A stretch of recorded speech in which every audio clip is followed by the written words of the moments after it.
Okay, good morning, good afternoon, good day. This is your instructor, Sir Che.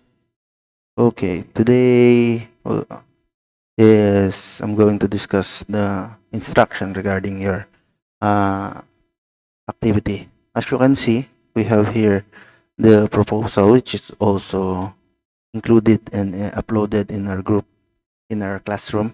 Okay, this is a 11-page proposal.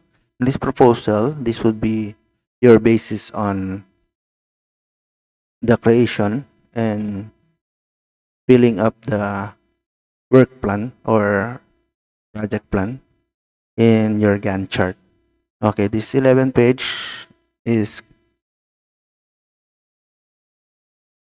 consists of the introduction, the about, which is about the pro, company, then the recommendation, proposed website structure, functionality, proposed timeline, schedule, and we have the pricing and the service agreement.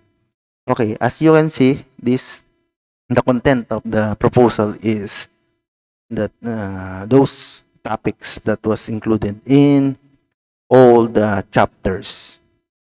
Dito lang is na-summarize at na-categorize na sila. Pero kung makikita nyo, andyan siyempre of course, we have the introduction lang. Tapos, the company, the recommendation, ito yung nasa chapter, I think 2, which is 2 and 3, yung mga anong kailangan para sa isang paggawa ng isang system, website, or any project.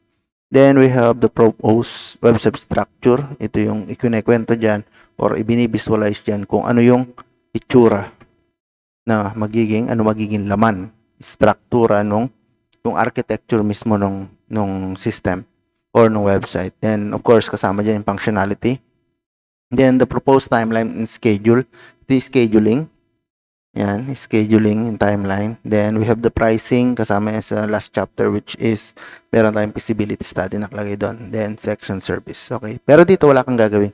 Wala pa kayong gagawing proposal kasi pre-made yung proposal. Ang gagawin nyo dito is i-analyze nyo to.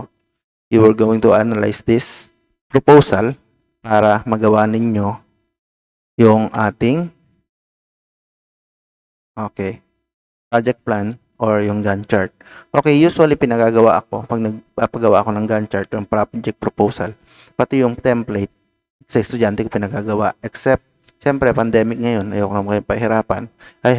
Meron na tayo dito, I have uploaded itong template na to, which is, gagawin nyo na lang is i-analyze nyo yung mga nasa proposal, kung ano yung project name, yung kung sino yung may project, kung anong company, then your name, kasi you would act as the manager, project manager, kayo yung magiging sample na kunyari kayo yung inatasang gumawa ng website.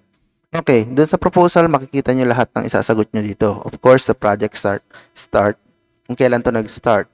Bali, kailan ko to in-upload, yun ang magiging start natin. Project start, kung kailan to na-i-upload. Then, itong today, kung ano yung makikita mo ngayon, yan lang naman pwede mo ilagay dyan. Any, nasa sa inyo. Hindi naman gano'n. This is for checking kung ano na ang natapos natin doon sa sa project na ginagawa natin. Ganon din dito sa 2, sa nakalagay na 2 dito, pwede natin itong gawing 1. Nilagay natin siyang 1, makikita nyo ang nagbabago lang is the display. 2, ayan, makikita nyo sa display, babago lang. Ayan. Okay. Next, sa baba naman dito, ayan, meron tayong phases. Sa phases, meron tayong makikita siguro sa proposal kung ano yung mga phases na dapat natin gawin dun sa project mismo. Ano yung pagkakasunod-sunod, ano yung unang gagawin. Ganon din sa mga unang chapter na diniscuss natin, di ba? Meron tayong mga phases na sinusunod in creating a proposal and creating or managing a program or project. Yan. Phase 1, phase 2, phase 3, depende sa inyo, pwede nyo dagdagan kung maraming phase kayo makikita dun sa proposal. Pero dito, ito na yung format. Yung task 1, okay, for example, sa phase 1, merong kailangan, for example, is gathering of data, ilalagay yung task 1 yon. Susunod is development of the system, the interface, pwede mo ilagay yon. Pero, ilalagay mo dito kung kailan yung start na date mo ginawa or kailan, ano yung start ng date na inumpisahan mo yung paggawa ng proposal. For example, this one, 6, na-approve na yung proposal. Yan, kung anong date yung nilagay ay pagkaka-upload ko. Siyempre, next day, meron ka ng trinabaho, meron ka ng ginawa. Ano yung unang ginawa mo na yon? Okay, hanggang kailan siya matatapos, yun ang ilalagay mo dito, yung certain na task lang na yon. Okay, then pag nilagay mo na yan, automatic na siyang maglalagay ng ganito. For example, tanggalin natin to. Yan. Tanggalin natin siya, gawin natin siyang December din, 12, 25, siyempre hindi 2021, 2020. Okay. Kung makikita nyo, nagbago. Ayan, automatic na to. Hindi ko na kayo pahirapan na pagawin ng ganyan. Nandiyan na yung template. You can use it. Ganon din gagawin nyo dito. Ayan. Gagawan nyo kung ilang percent ang matatapos siya within dun sa duration na yon. Okay? Then, ayan. Makikita nyo naman doon sa proposal kung kailan mag-start. Sabi ko nga, pag nag-start nun sa pagka-upload ko, bibilangin nyo lang yung numbers of time, weeks, days na nakasaad sa proposal para magawa nyo to. Okay? Then, percentage, kayo rin yun. Then, phase 2, almost the same sa phase 1. Siyempre sa phase 1, kung ano muna yung mga dapat tapusin sa phase 1 bago tayo makapunta sa phase 2. Dapat magkaka-level. Sa mga task naman, pwedeng magkaroon ng sabay-sabay na task. Nakuha? Ay sabay-sabay yung gagawin except may nakalagay tayo ditong assigned to. Ibig sabihin, yung task na yun is pwedeng ibang tao yung gumawa. Ano ilalagay namin pangalan, sir?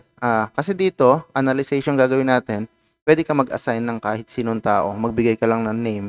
Parang si Juan, ang trabaho niya is the design part. Si Michael dun sa naman, sa database, something na ganun. Yan yung gagawin nyo.